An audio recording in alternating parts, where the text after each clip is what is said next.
kesaksian penting yang selalu mewarnai prapaskah kita: doa, tobat, dan derma.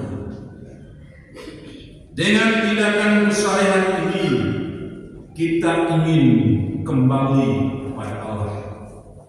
Kita ingin kembali menjadi citra ilahi yang senantiasa. Ya Allah Bapa yang Maha, bantulah kami umat Kristiani untuk memulai puasa yang suci ini. Semoga dengan pengendalian kami memperoleh kekuatan untuk mengalahkan kelesuan rohani kami dengan mengandalkan Tuhan kami Yesus Kristus Putra yang hidup dan berkuasa bersama dengan dalam persatuan Roh Kudus Allah sepanjang segala masa.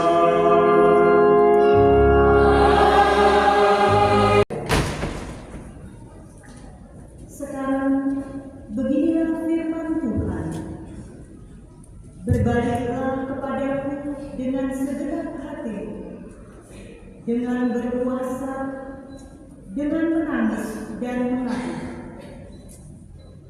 Koyakkanlah hatimu dan jangan pakaian. Berbaliklah kepada Tuhan Allah, sebab Ia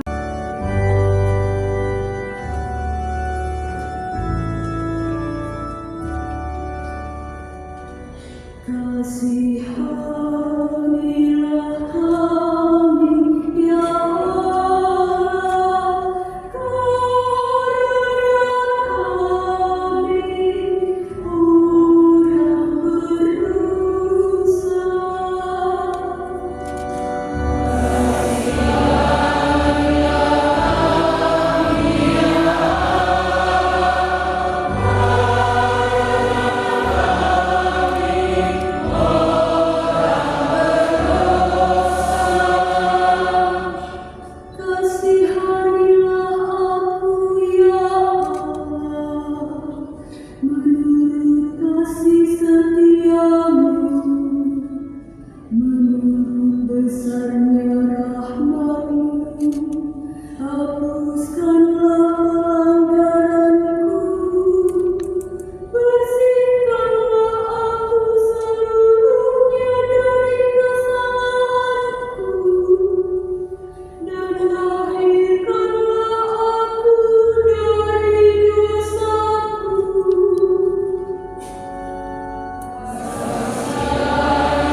Bacaan dari surat kedua Rasul Paulus kepada jemaat di Korintus.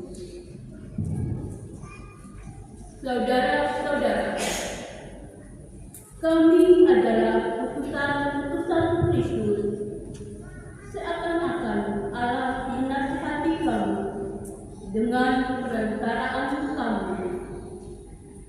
Dalam nama Kristus, kami meminta kepadamu, berilah dirimu didamaikan dengan Allah. Tuhan bersamamu.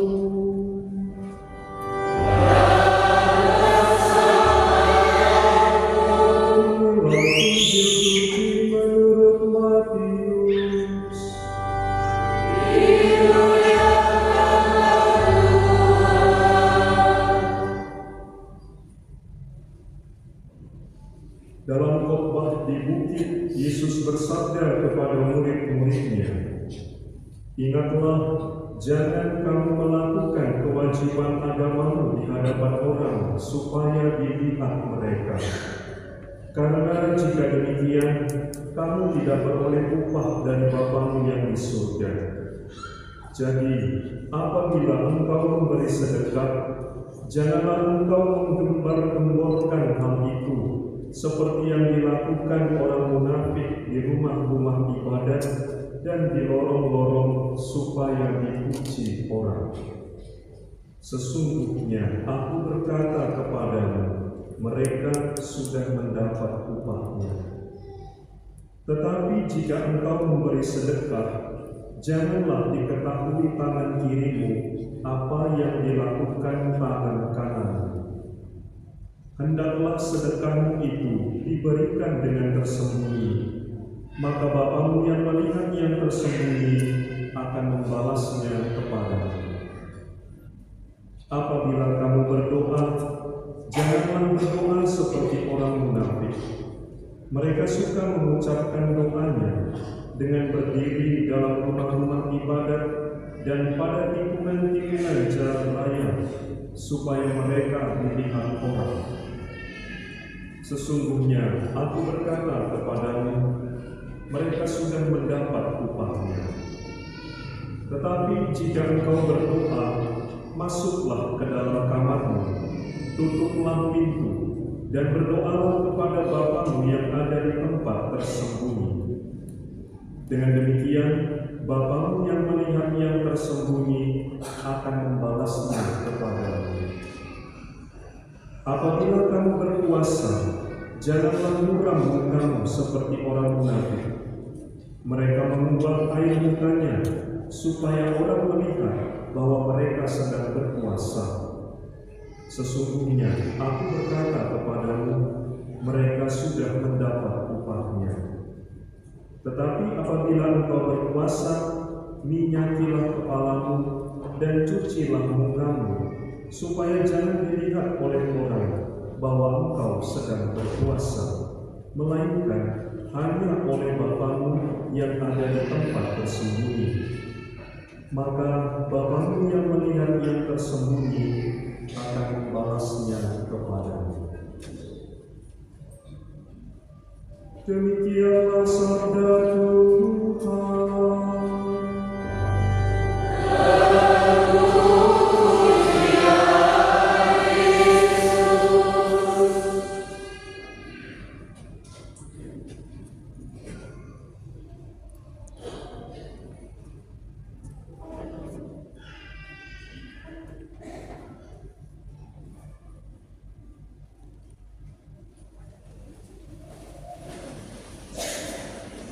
Merayakan Ekaristi Kudus Rabu Abu yang secara tradisi Kristiani dan juga sesuai liturgi Gereja Katolik menjadi titik awal dimulainya masa Prapaskah. Momen refleksi 40 hari untuk mendamaikan diri kita dengan Sang Pencipta, supaya kita kembali menjadi citra Allah yang bersih. Dalam konteks Rabu Abu secara khusus kita renung tentang 3 hal. Pertama, kesadaran eksistensial tentang kefanaan manusia, tentu di hadapan Allah yang sempurna. Berarti konteksnya adalah relasi dengan Allah. Kefanaan ini sejalan dengan ungkapan yang sering terdengar pada perayaan Rabu Abu, dari debu dan akan kembali menjadi debu. ungkapan yang dengan jelas memberikan titik penekanan pada pengakuan. Artinya, segala hal yang berkenaan dengan yang duniawi ini tidaklah kekal. Harta, kekayaan, prestasi, kedudukan, dan lain sebagainya. Semua itu tidak abadi, tapi sesuatu yang fana. Kita juga diantar pada satu jalan kesadaran, yakni kembali pada hakikat diri yang otentik, yaitu ketergantungan kepada Sang Pencipta. Kesadaran akan kefanaan adalah bentuk atau tanda kerendahan hati dan tanda pengosongan diri, kenosis. Jadi kita menyadari kerapuan dan keterbatasan itu, sembari kita diantar untuk melihat diri sebagai makhluk manusia yang memiliki ketergantungan. Memanggil kita semua untuk melakukan transformasi atau perubahan kesadaran melalui pertobatan metanoia. Melakukan pertobatan, melakukan pembaharuan, supaya dengan itu tercipta yang namanya transformasi atau perubahan dalam hidup dan diri kita. Kita semua dipanggil untuk dengan kerelaan yang penuh melepaskan bagian diri kita yang lama, melepaskan sisi kegelapan kita, untuk sungguh menyadari bahwa setiap dosa apapun itu adalah produk gagal menjadi diri yang sejati, yang tidak humanis, yang tidak ilah-ilah. Dan ketika itu terjadi, maka ada yang hilang. Yang hilang itu adalah rahmat. Rasul Paulus dalam bacaan kedua dalam suratnya kepada jemaat di Korintus mendefinisikan transformasi itu sebagai tindakan memberikan diri diperdamaikan dengan Kristus. Rabu-Abu sebagai tanda dimulainya Prapaskah, kesadaran akan kefanaan dan juga transformasi melalui pertobatan memanggil kita untuk melakukan solidaritas sosial dalam hidup. Rabu-Abu menuntut puasa dan pantang, ya, tapi belum cukup.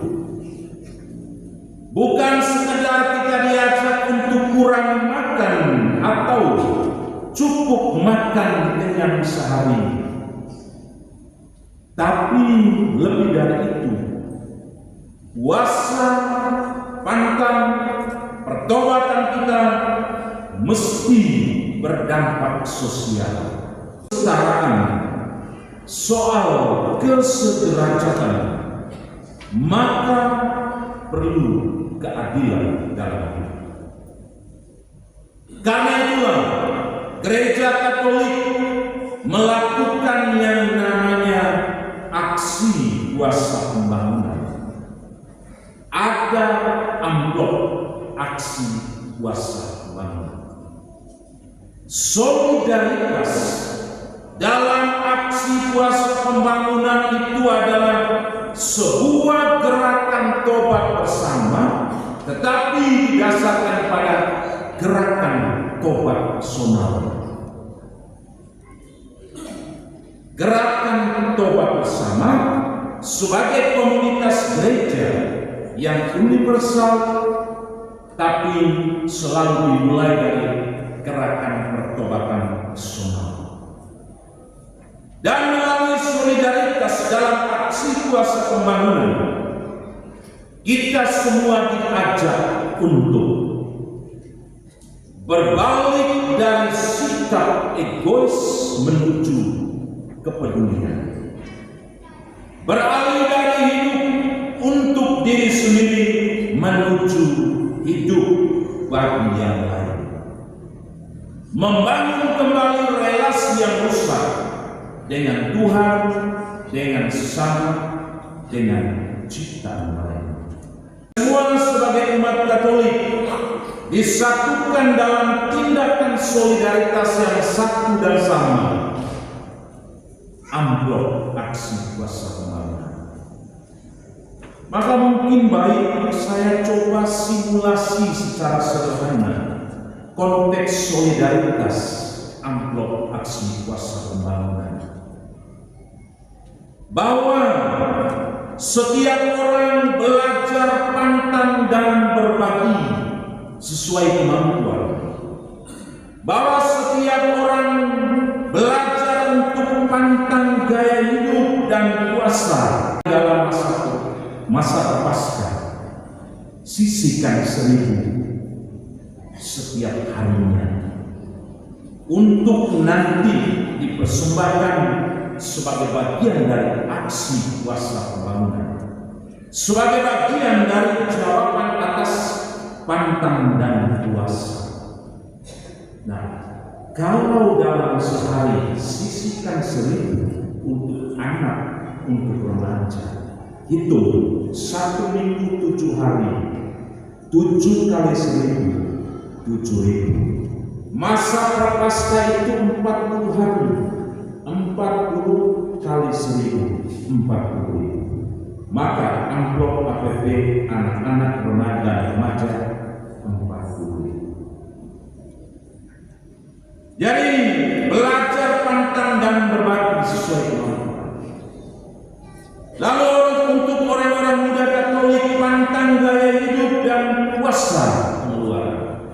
Undur saja setiap hari sisihkan 10. Kalau memang hari-hari biasanya uang jajan, uang yang tidak terlalu perlu dikeluarkan itu 20.000 sehari.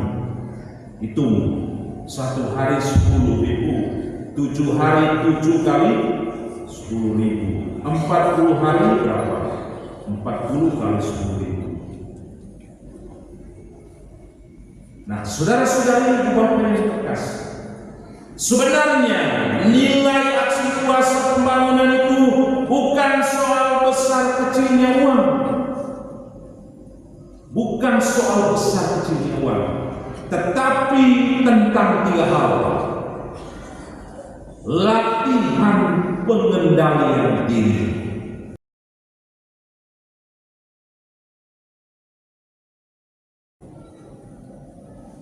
Marilah kita berdoa. Ya Allah, hatimu tergerak bila kami merendahkan diri, dan Engkau berkenan bila kami bertobat. Sudilah mendengarkan doa kami yang penuh kasih, dan limpahkanlah berkat atas apu yang akan dioleskan pada kepala dan dahi kami. Semoga dengan setia kami menjalani puasa dan pantang Prapaskah ini, dan dengan hati yang suci kami layak merayakan misteri Paskah Putramu dengan pengantaran Kristus Tuhan kami.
semakin sanggup saling melayani dengan rendah hati. Marilah berseru kepada Tuhan. Kasihanilah umat-Mu ya Tuhan. Bagi para penguasa di dunia ini, ya Bapa,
Februari.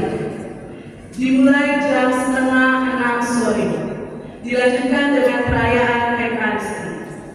Petugas Jalan Salib lingkungan Ratu Rosario, organis Bapak MP Seminggu, buku Jalan Salib disiapkan oleh seksi liturgi paroki. Umat dimohon tidak meninggalkan sampah di dalam gereja, lorong Jalan Salib, dan area Gua Maria. Demikian pengumuman dan terima kasih. Pengharapan gerakan merawat bumi sebagai rumah tinggal bersama. Saudara-saudari umat Allah Keuskupan Denpasar yang saya kasihi, salam damai sejahtera dan berkat Tuhan menyertai kita semua. Poin pertama, Prapaskah, masa memperbaharui diri. Masa Prapaskah adalah waktu berrahmat yang dianugerahkan Allah kepada gereja untuk memperbaharui diri melalui pertobatan, doa, puasa, dan karya amal kasih. Pertobatan Prapaskah tidak hanya bersifat pribadi dan rohani, tetapi juga memiliki dimensi sosial dan ekologis. Oleh karena itu, masa Prapaskah menjadi saat yang tepat bagi kita untuk merefleksikan kembali cara hidup kita. Apakah sudah selaras dengan kehendak Allah yang mempercayakan bumi ini kepada manusia untuk diusahakan dan dipelihara? Poin kedua, situasi kerusakan alam, jadikan bumi rumah kita bersama. Dalam beberapa tahun terakhir ini, kita menyaksikan kenyataan kerusakan lingkungan yang semakin mengkhawatirkan. Bencana alam seperti banjir, tanah longsor, kekeringan, serta pencemaran lingkungan terjadi silih berganti di berbagai wilayah Indonesia. Kenyataan ini menjadi tanda bahwa hubungan manusia dengan alam sedang tidak sehat. Maka situasi ini sangat menuntut keprihatinan dan tanggung jawab kita bersama sebagai satu keluarga manusia. Poin ketiga, panggilan iman, merawat bumi sebagai tanggung jawab bersama. Sebagai orang beriman, kita diingatkan bahwa alam semesta adalah ciptaan Allah yang baik adanya. Paus Fransiskus mengajak seluruh umat beriman untuk menjalani apa yang disebut sebagai pertobatan ekologis, yaitu perubahan mendalam dalam cara pandang dan cara hidup. Dalam Laudato Si ditegaskan, seruan untuk melindungi bumi rumah kita bersama mencakup keprihatinan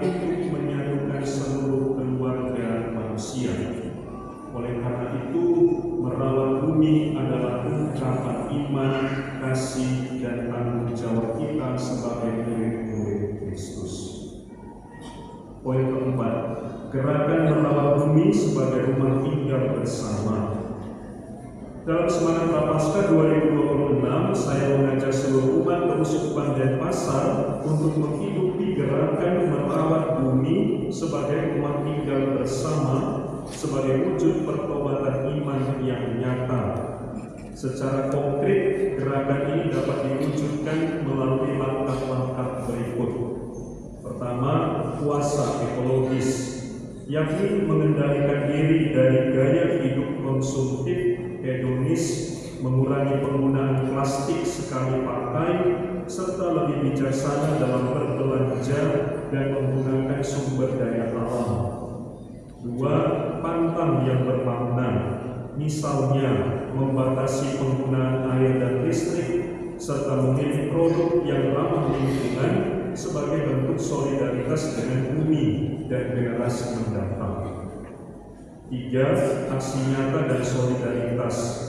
Secara khusus di tengah situasi darurat sampah yang sedang dihadapi Pulau Bali dan mungkin juga di wilayah tempat kita tinggal, saya mengajak seluruh umat untuk memulai langkah nyata dari hal-hal sederhana, yakni dengan memilah sampah dari rumah tangga masing-masing, mengurangi penggunaan plastik sekali pakai, aksi penanaman pohon, dan membangun kesadaran ekologis sebagai wujud iman yang hidup.